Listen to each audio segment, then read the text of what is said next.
भारत एक भूमि जहाँ वेद, उपनिषद और शास्त्रों का ज्ञान पाया जाता है। यह वह भूमि है जहाँ सबसे बड़ी लड़ाइयाँ शब्दों से लड़ी जाती थीं, न कि तलवारों से।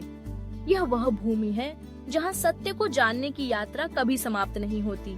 और इसी भूमि में एक समय ऐसा भी आया जब एक छोटे से बच्चे ने एक महान विद्वान और एक देवता को चुनौती दी। यह कहानी है आदि शंकराचार्य की। यह कोई मिथक नहीं है, यह एक सच्ची कहानी है।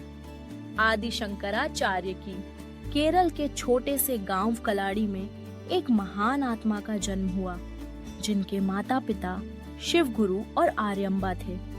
उन्हें शंकर नाम से जाना गया। शंकर का बचपन अजीब था। सिर्फ 3 साल की उम्र में वह ऋग्वेद के श्लोकों का पाठ कर लेते थे। 6 साल की उम्र में वे अपने गुरु से ऐसे सवाल पूछते थे जिन्हें गुरु भी नहीं जान पाते थे। वह सवाल करते थे, अगर आत्मा अमर है तो हम मृत्यु से क्यों डरते हैं?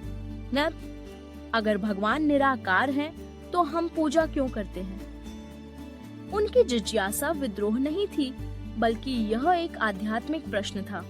8 साल की उम्र में शंकर ने घर छोड़ दिया और एक सन्यासी बन गए।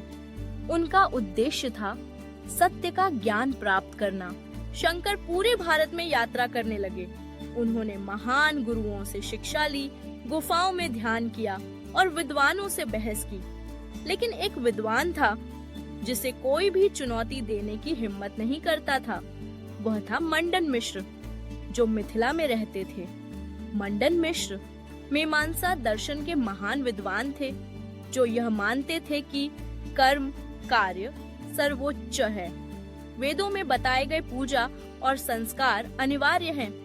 मुक्ति कर्मों से ही मिलती है, ज्ञान से नहीं।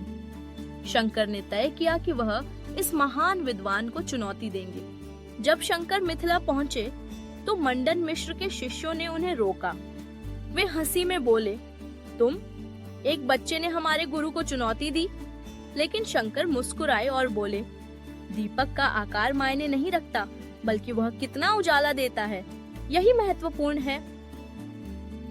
मंडन मिश्र ने इस चुनौती को स्वीकार किया, लेकिन शर्त यह थी कि उनकी पत्नी उभया भारती, जो स्वयं एक महान विद्वान थी, वह निर्णायक होंगी। और इस प्रकार भारत के इतिहास की सबसे महान दार्शनिक बहस शुरू हुई। 27 दिनों तक दोनों ने बहस की। मंडन मिश्र ने कहा, अगर हम कर्म नहीं करेंगे तो क्या हम पापी नहीं हो जाएंगे? वेदों में कर्मों की पूजा क्यों बताई गई है? अगर हम समाज के कार्यों में लिप्त नहीं होंगे तो क्या मुक्ति संभव है? शंकर ने शांतिपूर्वक उत्तर दिया, कर्म सीढ़ी की तरह होते हैं, लेकिन सत्य आकाश की तरह है। आप मुक्ति कर्मों से नहीं, ज्ञान से प्राप्त करते हैं। जब आप जान लें कि आप ब्रह्म हैं, तो कर्म की आवश्यकता नहीं रहती। दिन ब दिन शंकर की तर्क शक्ति और उदाहरण मंडन मिश्र के तर्कों से कहीं अधिक प्रभावशाली हो रहे थे। वाद विवाद के दौरान पूछे गए कुछ सवाल जवाब अब मंडन मिश्र, अगर कोई रोज पूजा नहीं करता तो क्या वह पापी नहीं हो जाता? शंकर, सिर्फ अहंकार पापी है, आत्मा पवित्र रहती है। आत्मा को जानो और पाप समाप्त हो जाएगा। मंडन मिश्र, ज्ञान से ही मुक्ति कैसे संभव है? शंकर, क्या अंधेरे से लड़ाई की जाती है? नहीं, जैसे ही प्रकाश आता है अंधेरा चला जाता है, वैसे ही ज्ञान अज्ञानता को समाप्त कर देता है। उभया भारती, क्या यह व्यवहारिक है? शंकर, सत्य हमेशा व्यवहारिक नहीं होता, लेकिन यह मुक्त करने वाला होता है। अंततः मंडन मिश्र मौन हो गए। यह इसलिए नहीं था कि वह पराजित हो गए थे, बल्कि इसलिए कि उन्होंने सत्य को महसूस किया।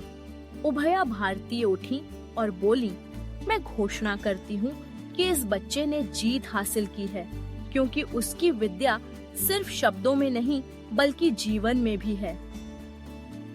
मंडन मिश्र ने अपनी जनेऊ उतार दी, शंकर के सामने सिर झुका दिया और कहा, आज से मैं आपका शिष्य बनता हूँ। वह सुरेश्वराचार्य बने और शंकर के सबसे बड़े शिष्यों में से एक बने। शंकर ने भारत में अद्वैत वेदांत का प्रचार किया। उन्होंने भारत के 4 कोनों में 4 मठों की स्थापना की, पुरी, द्वारका, श्रीनगर और बद्रीनाथ। उन्होंने उपनिषद, भगवद गीता और ब्रह्म सूत्र पर भाष्य लिखा। लेकिन मंडन मिश्र और शंकराचार्य की बहस ने भारतीय दार्शनिकता को बदल दिया। यह दिखाया कि ज्ञान कभी उम्र का मोहताज नहीं होता। सच्चा ज्ञान आत्मा से आता है, न कि कर्मों से। अब हम इस कहानी से जुड़े कुछ सवालों का उत्तर देते हैं। प्रश्न 1, क्या यह बहस सच थी या सिर्फ एक कहानी? इतिहासकारों और विद्वानों का मानना है कि यह बहस सच थी, जो संस्कृत ग्रंथों जैसे शंकर विजय में लिखी गई है। प्रश्न 2, मंडन मिश्र ने हार के बाद जीवन क्यों त्याग दिया? उस समय बहस का उद्देश्य अहंकार से लड़ना नहीं, बल्कि सत्य की प्राप्ति था। हारने पर शिष्य के रूप में गुरु का अनुसरण करना एक आदर्श था। प्रश्न 3, क्या शंकराचार्य भगवान थे या एक मानव? कुछ लोग मानते हैं कि शंकर भगवान शिव के अवतार थे, जबकि कुछ उन्हें एक महान मानव अवतार मानते हैं। लेकिन उनका ज्ञान भारत के लिए अनमोल था। प्रश्न 4, बच्चों के लिए इससे क्या सीखने को मिलता है? इससे यह सीखने को मिलता है कि उम्र से फर्क नहीं पड़ता। सही सवाल और आंतरिक ज्ञान ही हमें सच्चे ज्ञान की ओर ले जाते हैं।